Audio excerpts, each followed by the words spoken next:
Everybody, welcome to AEW Unrestricted, the official podcast of All Elite Wrestling. Here with your co-hosts, Tony Schiavone and Aubrey Edwards. How you doing, Tony? I'm fine, Aubrey. How you doing? How's the weather out on the West Coast? It's a little chilly, but I'm not experiencing the crazy weather that our friends in the Northeast and Southeast are experiencing. So screw all you guys. Yeah, in the Metro Atlanta area. And by the way, I do not live in Atlanta. I live in the Metro Atlanta area. We had snow, so the world stopped, and everybody went crazy. Yeah. Funny enough, the same thing happens in Seattle because we have hills. So as soon as we have 1 inch, it's like DEFCON 1. It's terrible. Anyway. But the hell with the weather. Get to our guest. Let's go. I know. Oh my God. Like, fuck the weather. Anyway, we have an incredible guest today. I don't know how we haven't had him yet, but we have D&D enthusiast. We have Two Contract Cutler. We have Corporate Stooge. Associate Stooge, whatever you might want to call him. Brandon Cutler, welcome to the podcast. Hey, thanks for having me. This is when you list all that, it sounds like I've accomplished a lot, but well, you really have. I mean, you really have. You have. Oh, thank you. You have. It's one of those things that, like, I'm sure people who watch BTE know how involved you are, but to see you constantly working backstage, it's like, yeah, sure, you go out there in a tracksuit and you spray cold spray on people, but like, you're constantly around with a camera, you're doing stuff, you're editing, like, you are the heart and soul of that show. And I'm so excited to talk about it and get a little bit more behind the scenes today. Yeah, that's what I say is my actual first contract at this point is the BTE stuff, because I feel like I do that a lot more often. Especially that I take home with me. So I'm putting in hours, beyond the when we're all there together at the Wednesdays. I feel like the people with the office contracts, that tends to be like the general vibe. It's like you make more for the talent contract, but the office one tends to always take more time and you're constantly working on it. So as someone who is in a similar boat, I definitely appreciate everything that you do. And it's a lot of unseen hours. So anyway, I want to get to BTE. Matt and Nick Jackson offered you a contract on BTE, and I want to talk about that moment and kind of how you felt, the reaction. I know it was super emotional for you, but how was it for you and your wife and your family? Yeah, that, as you saw, just flat out broke down, and that was the popular thing for that news cycle that week. That was insane, because at that time it was before everyone was getting contracts, and so I remember then. It was like a huge honor to get one, because it was days before they were going to announce that we had the TNT deal. And so I remember Matt telling me he wanted to make sure that he took care of me and got me signed, because he knows as soon as that was going to happen, the floodgates would open and every wrestler in the world would start actually like, oh, this is like real. Maybe I should ask to get a contract, and like, everybody will buddy up to him.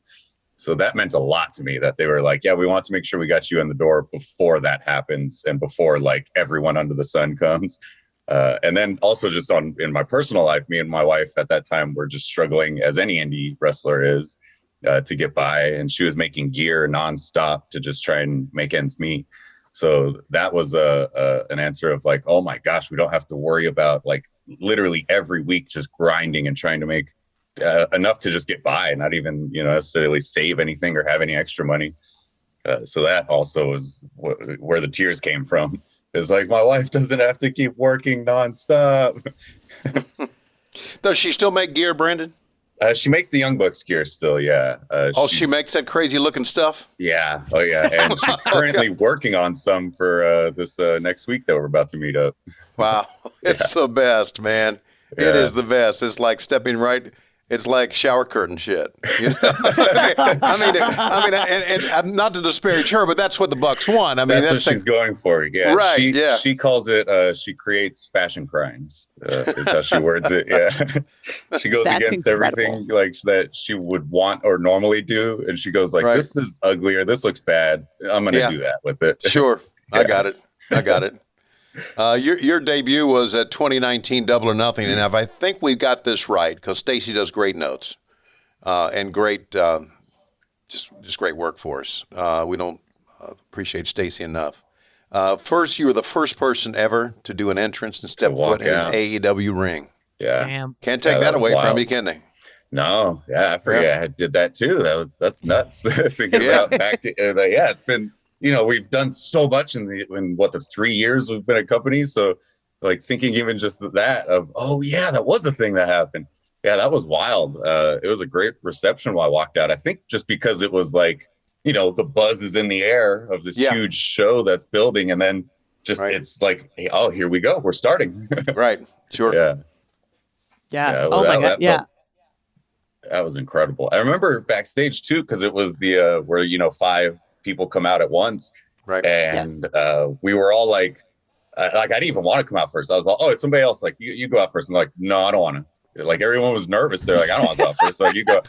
So I was like, okay, all right, I'll lead the charge or whatever.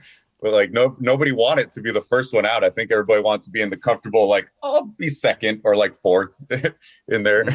And so I was like, all right, I'll walk out.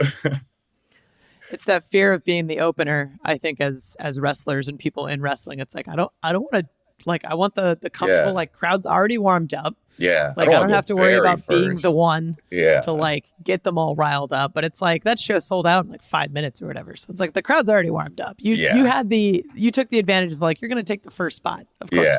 But on our end in the backstage, we don't recognize like the buzz that's in the air in the audience because we're so worried and in our own little bubble and like stressed. And, we got, we all got to like usually pee and crap before we're going out. Like we got that stomach feeling of, even if you don't even have where you just went, you still get that stomach feeling of, God, I don't want to do this. And then the moment you step out, you're like, okay, it all kind of washes away. So we don't know, that there's a buzz out there and they're just going to be happy to see anyone. One of the things I really liked about that Double or Nothing show, just kind of go back to the family nature of Brandon Cutler. I think your wife was backstage pushing a stroller around. Yeah. Yep. And it was such a great picture because immediately to me, it was like, AEW is all about family. Like this has been something we've been pushing. Like we talk about Brandon Cutler being a family man on BTE, but then seeing like how supportive family is, especially like your wife being the person that makes gear for the Young Bucks and then her being there to like help with gear and support and all this, but also at the same time, like being a mother never stops. I absolutely love that. It was so great. That's always been our thing is we never really have anyone that we would want to watch our kids. Like we had kids, so we watch them. Like I don't want to like push them on anyone. So then that's where that ends up of like, even if they come to a show, my wife will have the kids at the show. Right. Yep. And it's great that we allow that backstage. Like, sure, bring your kids, bring your family. And anytime we're in someone's hometown, it's usually that where somebody has family. It's great. I love meeting people's, not just knowing people, their characters and their wrestling names, of meeting their shoot kids and stuff. I think we were in Raleigh last week when we recorded this, and like Matt Hardy does a promo. And immediately, like, just starts calling out his family, and the cameras all go to like his army of children and his wife. And I'm like, yeah, of course. Like, this isn't like an unheard of concept. Like for us, it's like we're in his hometown. Like, of course, show his family, even though he's a heel. It's like let's promote the fact that he's this awesome family man. I love it. It's great. Yeah, and I love the term. I love the before you go to the next question, Aubrey. I love the term shoot kids. Shoot kids. These are my shoot kids, not the kayfabe kids. It's like. Does anyone have kayfabe kids? I was just trying to think of an example. I got nothing. It's like I have a kayfabe son up in the Pacific Northwest, and he calls me mother every time he sees me. But it's like, it's like he's a luchador. He's definitely not. Hey, my notes preparing for this, I watched the Adam Cole episode, and Tony was talking about how he's the on the road father to Britt Baker. So there we go. Right. That's a kayfabe kid and dad. There you go. That's what it is. There you go. I love it. Okay, I want to go back to BTE a little bit.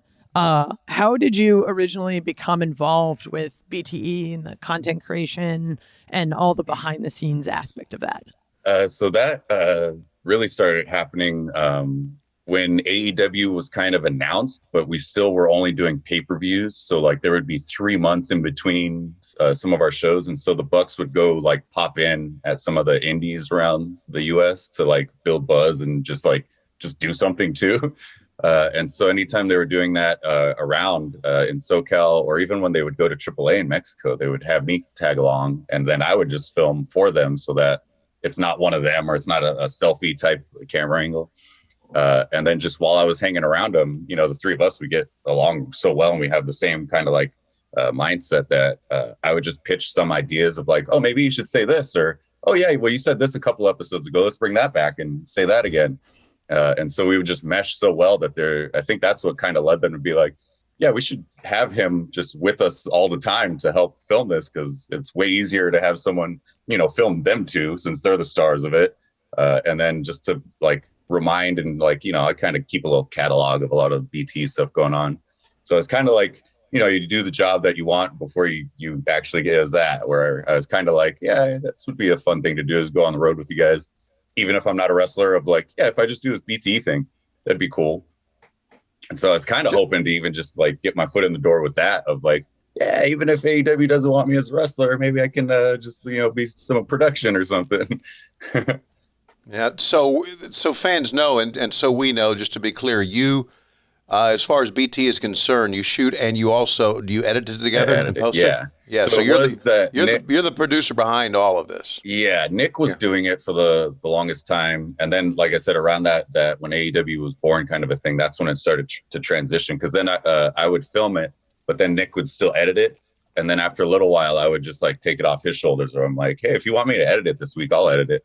And so for like a full month or two, we would just kind of swap. It would be like, you could get it this time, or I'll get it this time. And then it just eventually became, it was just me, time after time, to where it was like, it's just kind of, now I'm the editor. Yeah. So how's it feel to see what BT has become? Because it's a fixture for wrestling fans. It really is. It's so cool when I see that we'll do something on BTE and then it transitions onto Dynamite, where like John Silver's the main one lately that's been doing it, where he had nothing, where they weren't even signed. They were just on like the per appearance deal for the longest time, and they were stressed and they were like, we got to try and actually get full on signed. We want to do something. And Matt was all, it's just to have you guys do stuff on BT. And then that's where, as we see, Tony always shares the message with John there of like, oh, I think he's onto something with BT there. We should bring it onto the show. And then like, that's one of the major examples, but like there's a lot of even little things that progress from BT that move on, or things that like we just continue a storyline on BTE as it progresses. Like the Hangman stuff was another big one, where like you kind of had to watch Dynamite and BTE to get the entire story between that. Sure. Because there was stuff that like if you just only watch Dynamite, you might miss out on some big factors that were on BTE in that story. Right. Yeah. There's also just that idea of, I don't know, I feel like when I watch BTE, I'm definitely one of those like, I see like a little bit behind the curtain, even though it's something completely kayfabe, like Adam Cole getting murdered and then being resurrected via seance. It's like, that's obviously not canon on Dynamite, because that would be a little funky and not really play well with everything else. But it's also one of those like, when a joke is made, like you feel like you're in on it because you have this extra bit of layer to it. And as a fan first, I remember like, the first time I showed up on BTE, I'm like, guys, I'm on BTE. This is great. And it was like me in the background or something. It wasn't even like a spot or whatever. So I absolutely loved it. It's just like, it's one of those things that like, it's a career marker of like, I was on BTE. Like that's how you know you made it. It's like, whatever. I'm with you. I'm with you on that, because when it's all said and done with me, which could be at any time at my age, but when it's all said and done with me, I'm going to remember the Starbucks skit that I did. Oh, yeah. That stays with me. Those are things that I remember. Those are great. You feel hip. You feel like BTE, you're hip. That's the right place to do a lot of those jokes, where it's like we could, all the people that like know the jokes are like, oh, okay. Like we're rewarding our viewers for being so like diehard. Like if people know, then it's like, okay, you get the joke. And then we just have fun with it, where it's, you can't do that on Dynamite. You can't have pre-tapes of Tony Schiavone serving Starbucks with Matt Jackson. Tremendous. One of the things that's kind of great, just to play into this a little bit though, is seeing the behind the scenes stuff. It's like people see everyone wrestling in the ring on Dynamite, but then when they watch the Cutler Cam, they get the little ringside bits with your commentary that go along with it.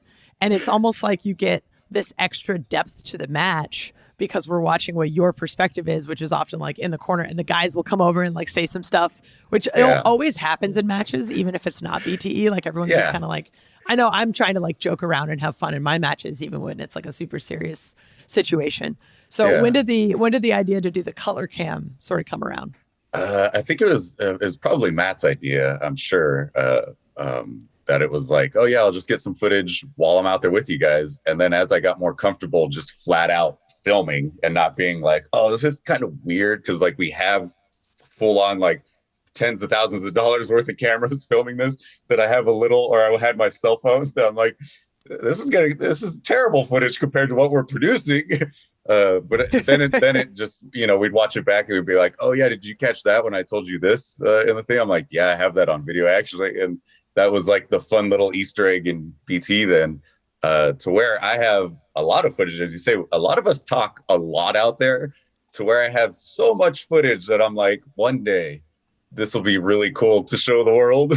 But like there's a lot of stuff that's like, yeah, I can't show that, I can't air that, or a lot of it is just like time cues that I have picked up on the mic, that it's somebody coming up to, I don't know how unrestricted we get here. Very unrestricted. Okay, whatever you want to share. But it's just the refs, or Knox, or somebody just being like, 2 minutes, guys, 2 minutes, and it's just clearly just into my camera where I'm like, oh, okay. Good stuff. We're talking with Brandon Cutler, and we need to talk about when he started, a childhood friend of Minton, Nick, and Matt, and talk about his involvement in the Elite as we continue on Unrestricted. So you guys know we travel every single week for AEW Dynamite and Rampage, and that means we're constantly using unsecure airport Wi-Fi, hotel Wi-Fi, arena Wi-Fi, and security is super, super important. I'm not worried about hackers stealing my data because I use NordVPN on my phone, my laptop, every single device, and it gives me huge peace of mind. Yeah, let me tell you this, and most of you know this, but this is very important because it's true. They're everywhere. They're hacker. If you go on to a public internet, it's really cool. You go into the airport, go into Starbucks, go into a restaurant, and they say, hey, free Wi-Fi. There's somebody around looking to hack into your information. But with NordVPN, that's not going to happen, right, Aubrey? That's right. My internet traffic is routed through secure encrypted channels, which protects my data, my privacy. I can use NordVPN up on 6 devices. I can use it up to 6 devices. So everything is protected, not just my laptop, but my phone, everything else. Absolutely. So, Aubrey, and I know you are in charge of gaming with AEW, and I know that's a very, very big deal, having a VPN to protect everything. I stream and download movies all the time when I travel, so that's a big deal for me. So we want to invite you to go to NordVPN.com/AEW or use code AEW to get a huge discount off your NordVPN plan, plus an additional month for free. It's equivalent to buying a cup of coffee every month. That's right. That's all it is. A small price to pay for premium cyber security access to vast amounts of entertaining content. 30-day money-back guarantee. If NordVPN is not for you, so there's absolutely no risk. Sign up today at NordVPN.com/AEW. Use code AEW to get a huge discount of NordVPN plus an additional month for free. Give us that website again, Aubrey. That is NordVPN.com/AEW. Totally risk-free. Check it out. You won't regret it. This is AEW Unrestricted. Tony and Aubrey here with the amazing, wonderful Two Contract Brandon Cutler. All of the things that he does behind the scenes with BTE, as well as being an on-screen wrestler and associate stooge. This is all wonderful, and we've barely touched the surface on some of the things that you've done at AEW and for AEW. Before we forget, I want to talk about one of my favorite storylines in all of AEW history is your feud with Peter Avalon on Dark. And just how absolutely incredible this was. I think it was the first time we had a double count out. It was the first time we had a disqualification finish. It was the first time we had D&D dice used as a weapon. Yeah, there was a lot. Hopefully won't be the last, but I hope I'm not the one going through them, kind of a thing. You lost almost 30 straight matches, and the whole story was built around the idea of who's getting their first win, which is to me is an absolutely incredible thing that is like, that's one of the reasons why AEW Dark is so good, because that's something that maybe won't necessarily make its way to Dynamite, but it's one of those fun stories that I think people really attach themselves with, and seeing like Leva being torn between you and Peter and who she was going up against, and kind of touching back on your BTE, promoting a story that came from BTE is now here and whatnot. That was another talk one about working with. Go ahead. I was gonna say that was another one that you had to watch Dark and BTE to get the whole story. Yeah, it was absolutely incredible. I wanna talk about what it was like you and Peter putting that together. Like, whose idea was it to put together the feud and then eventually like bring it to what it was? So that was another one that was like early on in AEW when we first started doing some of the Dynamites. Was I think I was at, I want to say 6 losses already when we were just doing, and we would just do like 2 or 3 darks before the show, or like 1 after the show. And I just had noticed like, okay, everyone like, and at that time too, because it was so fresh, the win-loss record, everyone character wise and just shoot, everyone was nervous about having a bad looking record. So like, I would see guys like, oh man, I gotta get a win, or like stressing about their character getting a win, where I'm like, wait, this has never mattered in wrestling. Like, on the indies, we all just want to get booked. I don't care who wins or loses. We just want to have the best match possible. So like I was noticing as we were like pushing a lot of the win-loss records, people stopped caring, or not stopped caring, but it was less of have the best match it was more like, well, I got to win the match too now, right? Like people are caring a lot more about winning. And when I see people go one way, I got to go the other way. That's just how I kind of work. So I was like, I really want to go. I see a lot of people stressing about they got to win, or their characters are looking weak. And I'm like, I gotta have the worst record. I'd rather go that way and still show people that you could have a good story with it. So it's less about, you got to win, and more about, I'll have a good story even that I'm losing. So I remember after one of the shows, like I said, I was around like the 6th loss in a row. I was telling Matt and Nick, because Peter was also around that. He was probably 5 or 6 too. And I was like, me and Peter should, maybe get to like 10 losses, or we're both at 9. And we should have a match to see who gets their first win. Because, I was like, it'll be kind of a fun thing. And then Nick goes, you got to get way more than that. He's like, you got to get to 20 before it matters. I was like, oh my God, you want me to lose 20 matches in a row before I finally win one? And he's like, yeah. He's like, if you want to make this story like actually matter, you got to like have a lot. There's got to be a big background to it. So I was like, all right, we'll see. I was like, let's see when I get to 10. And then, maybe we'll feel different. And then it kept going, it was like 10. And then next week I'd get booked and it was immediately 11. I was like, oh, well, okay, you can't just go at 11 and have them. So I was like, yeah, I guess we got to try and go for 20. And then kind of the pandemic hits and we're all stuck in Jacksonville forever, where it's a curse and a blessing, because now we have kind of like free run to do a lot, especially with the darks. And so that's where I kind of came up with the extended story. And the whole time I'd be pitching this to Peter, and he was down for everything. Every time I'd be like, Peter's great. Yeah, he's a very open book, and that he's just willing to like go on this losing streak with me of like, so that means you can't ever win a match either. Okay, Peter, every match you have to lose.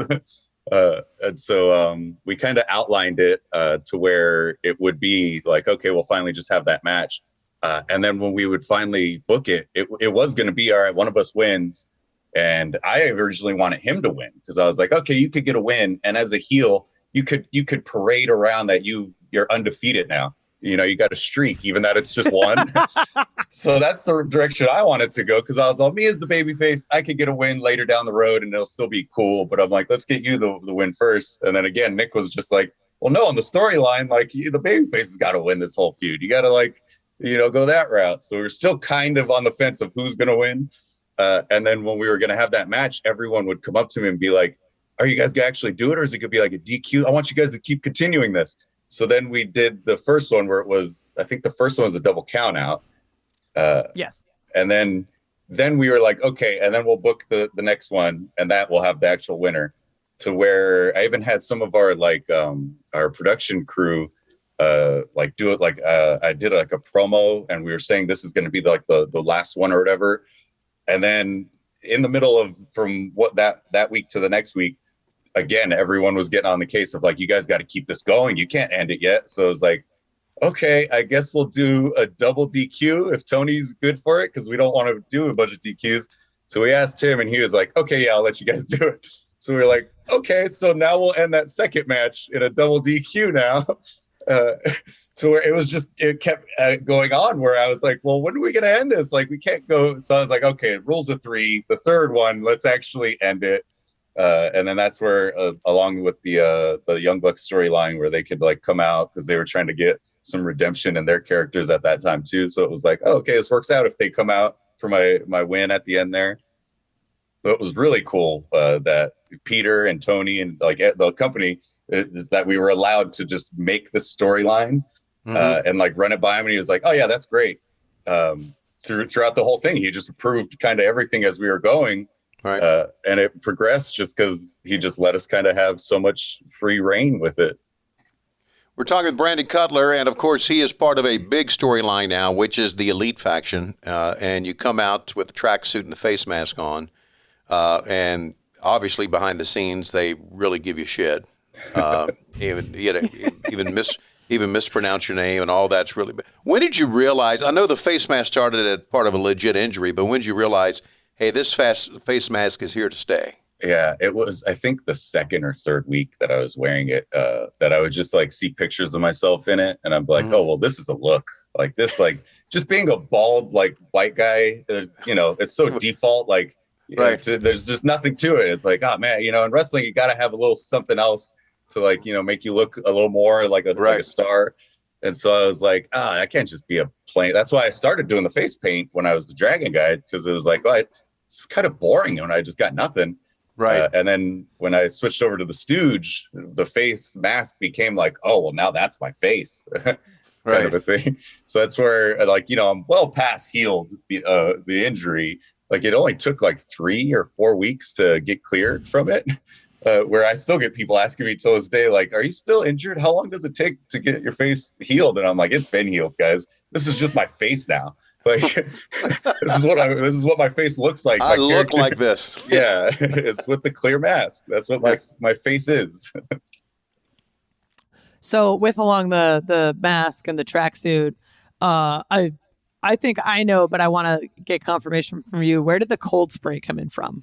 That was another Matt Jackson idea, where he had the idea to have someone be his actual like young boy, like back in Japan, where they would have the guys that come clean up the streamers after an entrance, and they would have the cold packs and the cold spray right after a match. So I kind of want to, they're going to the next level of, douchery, that they were like, I want to be like, so like, just like cocky. And, I have my own team with me that it's like, I want a guy that's there spraying me down. And so he pitched it that I took that over since I had the injury. And I was like, oh, okay, I'll do that. That sounds like a hilarious character to be. So he's like, yeah, we'll have you in a tracksuit, and, you clean our streamers up, and then cold sprays after matches. And so he bought some off of the internet and had them for me on that first, whatever Dynamite it was that they had me introduce the character. And so I was all right. And then that just became a thing of, it's so fun to spray that I'm just constantly doing it on everything. Yeah, it's absolutely great. And, we've touched on Matt and Nick a lot on this podcast, but I kind of want to go back to before AEW. They actually trained you, right? Yeah, that was Matt and my brother back. We used to do the good old backyard wrestling. And so we all did it a lot, but they actually went to a place and got trained, and then they would come back to the backyard and just train the rest of us, like, runts that were around as we were all doing it. And then so it was a combination of that, and then we would all take a lot of indie bookings together. And so before those shows, we would use the ring time a lot as well. And then after a little while, they bought an actual ring, which they would run their HRW shows with. But so then it was almost every Saturday they would run trainings for other people that they would book. And then I would just do it with them, because it's like, well, I'm not going to just stand on the sidelines. I'd rather get the reps in. Yeah, you were, if you read the book, Killing the Business, you were a childhood friend of Matt and Nick. Yeah. You guys grew up together, right? Yeah, I met him when I was like 12 or 13. Right. 34 now. Right. Yeah. Wow. So, who came up with that first ring name of yours? Ronnie Tsunami. The Ronnie said that was a Matt Jackson idea. They has all the ideas. Again, it was when they were starting to get their HRW thing together that he was like, I want to see if somebody would do the gimmick of a surfer. And so when somebody does like a drop down, he just steps on their back and like surfs on them. And so I was like pretty much, just done training, and I just didn't have like any gimmick ideas. So I was like, okay, I'll do that. I got like a surfer body, I'm a slim guy. I had like, washboard abs and all that. I was all, the young, slim type surfer looking dude. So I was like, I'll do that. I'll see how that goes. Since I got nothing else, I can't think of any other gimmicks. So I was like, I'll do that for a little while. So you and your brother initially were wrestling together, and then I think you both retired early 2010s, but then you came back later around 2018. What was behind your decision to come back to wrestling? That was a lot of different stuff. So during that time that I was gone is when I had met my wife, and she knew me through some of the wrestling videos because she knew someone else that used to wrestle with us back then. And so while we were dating, and even when we got married, she would always still tease, because she's such a great, like, we would do a lot of cosplaying at conventions together. And she would always tease, like, oh, if you had met me back when you were wrestling, I could have made your gear and stuff. And I was always like, based on the cosplays we've done, I'd be like, you would have made better gear than I ever had. And so we would just joke about that. And she would always be like, you should get into wrestling again. I'd make your gear. Like, you got a great body for it. Like, she was always behind pushing me back into wrestling, because I was still friends with Matt Nick. So I'd still just see everything going on. And that was around the time that BTE was building up with their New Japan stuff they were doing in ROH. And so it looked so fun. They were making wrestling look like it was a blast again. I was like, okay, it's not like if you're on the indies, it's just stressful and you just want to make it to WWE and, you're not happy until you get there. Like, they're making the indies look fun, where it's just, just go have a blast and just, don't take it too seriously. So it's like, I think wrestling, kind of the landscape has changed, where I think I could do it and not be just so stressed, and I could just do it as a side hobby. I'll still keep my day job, and I'll just do it as a side thing and just be happy. And then it started becoming like, that was when AEW was slowly growing, like it was in that same year. And so, when all that's brewing up, it's like, maybe I could quit my day job and, maybe we could do this. Yeah, it all kind of lined up really well. But yeah, it was a lot to do with just Matt and Nick and being the Elite, because they just made wrestling look so fun again in that era. We have a lot of fan questions, which have queued up here on AEW Unrestricted, and we're going to hit Brandon Cutler with the fan questions.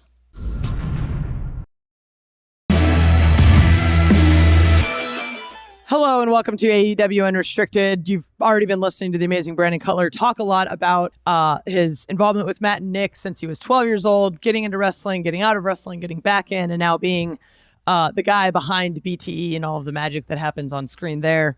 We've talked a little bit about your involvement with Peter Avalon and that whole story. So I want to go into our first fan question from Eric Jodko on Twitter. Whose idea was it for Peter Avalon to show up at your house and talk shit to you at the beginning of the pandemic? That was, man, I don't remember who had that bit in mind, but it was when we were doing, because we were stuck in Cali during the beginning of the pandemic. And so we did like a little show at Nick's house. I don't remember who came up with it, but yeah, it was that Peter shows up at a house, and then it turns out that it's, my house, just so he can mock me. I don't remember who it was. It was either Peter or I'm going to say Matt. Matt is a lot of the brains behind a lot of the stuff. So it was either him or just Peter has a great mind too for his character and coming up with some of that stuff. Let's drop down and get one from the Wrestling Independent, which tells me this guy is got his own website.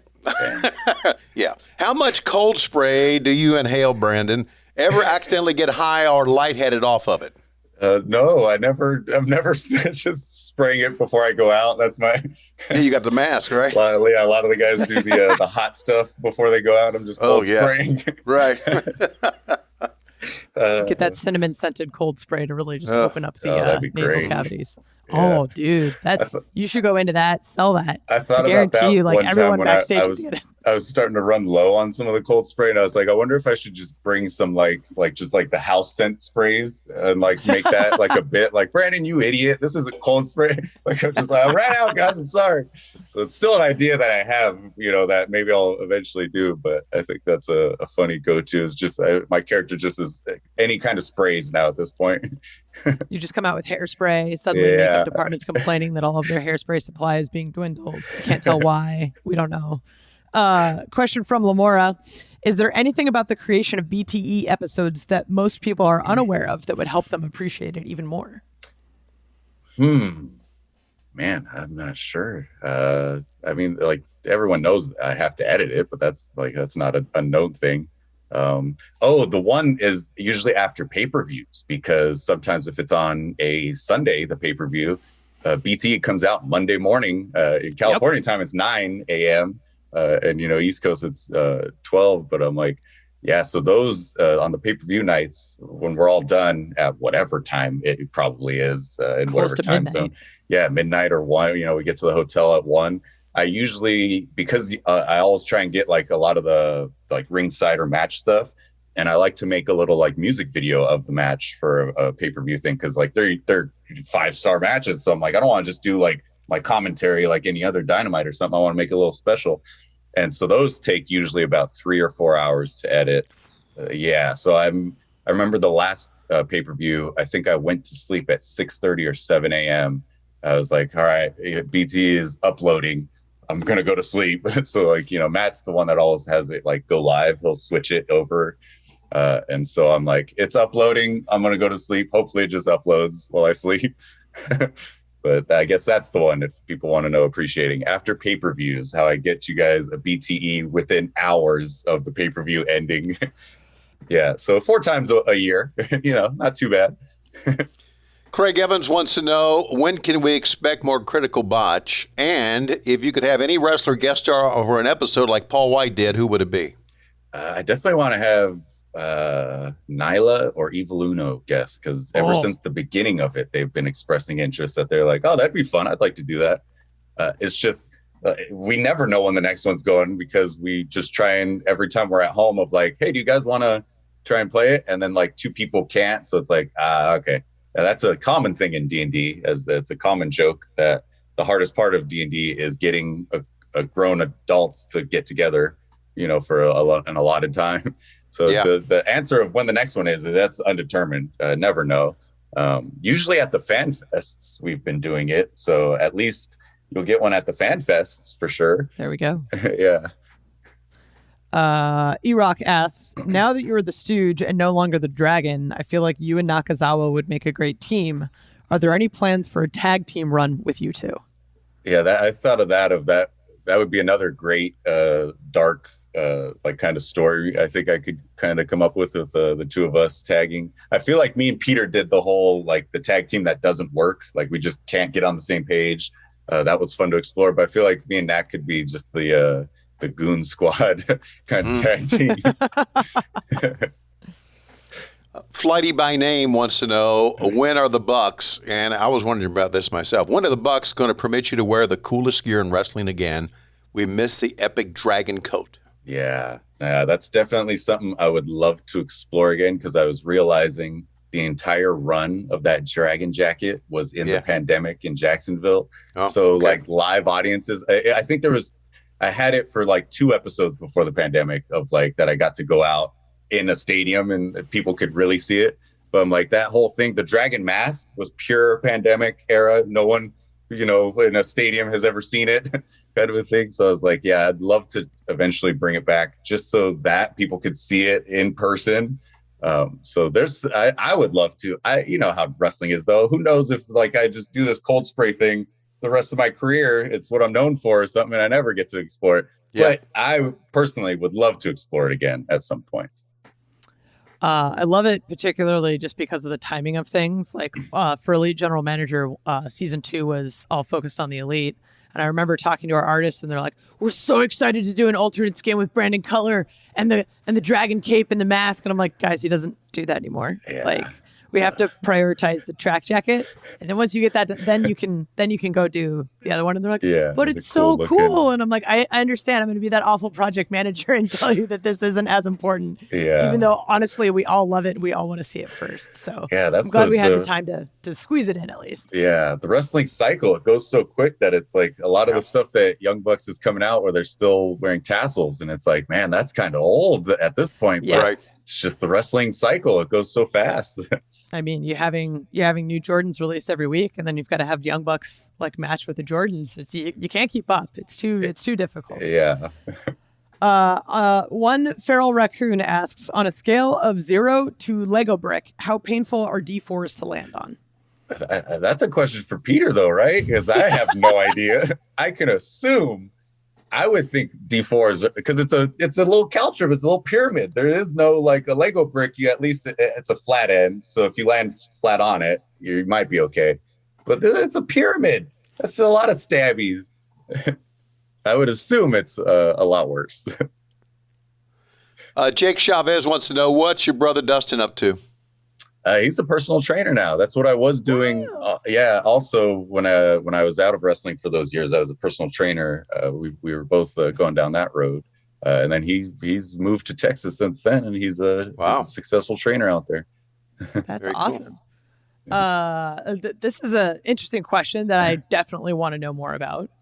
Pyres RP Gear says you really need to ask him about his upcoming cooking show on Twitch. Tell me about first put over your Twitch. Now tell me about this cooking show. So on Twitch, I always discuss my simple tastes, that I'm such a default plain, vanilla is my favorite ice cream kind of a thing. Like, just I don't do seasonings when I'm making food. It's the simplest version of it.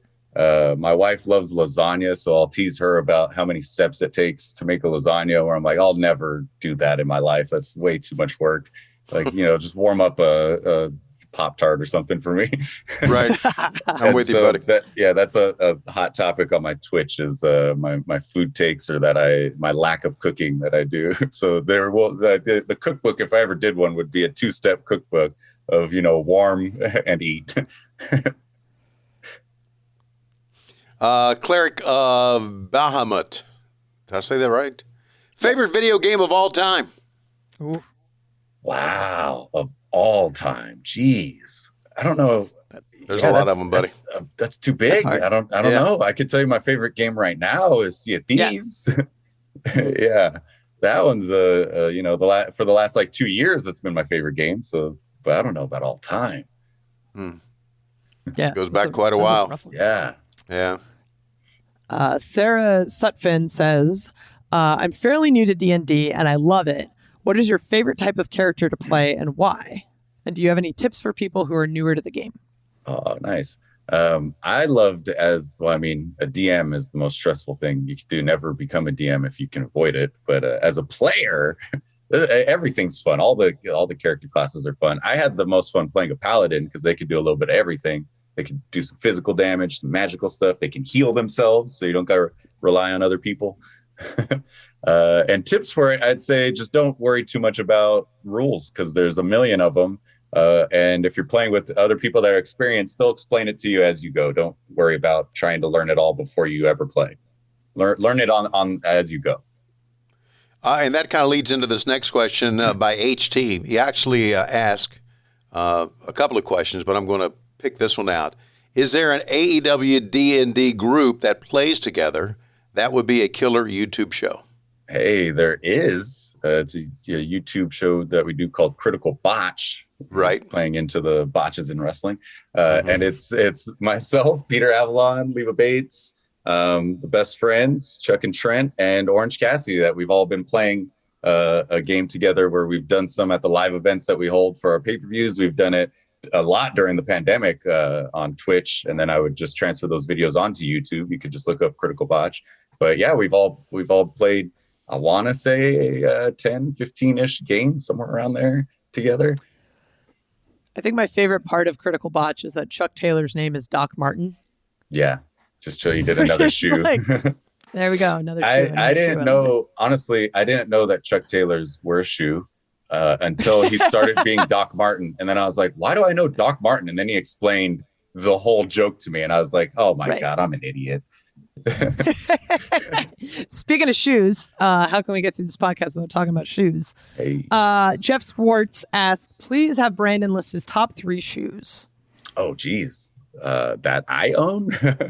Because the Young Bucks own some shoes that I love, but I can't afford.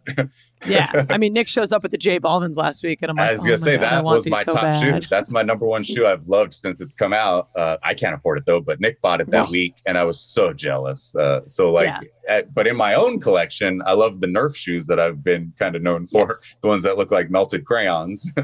I like that. Yeah. What else? Oh, Nick just bought me for Christmas there's some Jordan 1s that are Cali Jordan 1s where it looks like the California flag. It has the bear on it and a little star, and it's white and green and red. So that was a favorite one of mine, just because I was like, hey, we got to represent Cali. You know, there's a small group of us in the wrestling world from Cali that got to travel to the East Coast every week. All right, Brandon, thanks for your time, buddy. We are out of time here, but it's great to talk to you. You do so many different things, and you're very entertaining behind the scenes, and we appreciate you being with us. So you can follow Brandon on Instagram and Twitter at Brand Cutler. That's BRAN Cutler. You can listen and follow this podcast, AEW Unrestricted, for free wherever you get your podcasts, and check out our video episodes on YouTube. Just search AEW Unrestricted. Aubrey. And then don't forget, we're on TV or on your screen multiple days a week. We've got Dark Elevation Mondays. We've got Dark on Tuesdays. We've got Dynamite Wednesdays on TBS at 8 o'clock, 7 Central. And we've got Rampage still on TNT Fridays, 10, 9 Central. Thank you so much for listening to AEW Unrestricted. Aubrey and Tony here. Over and out.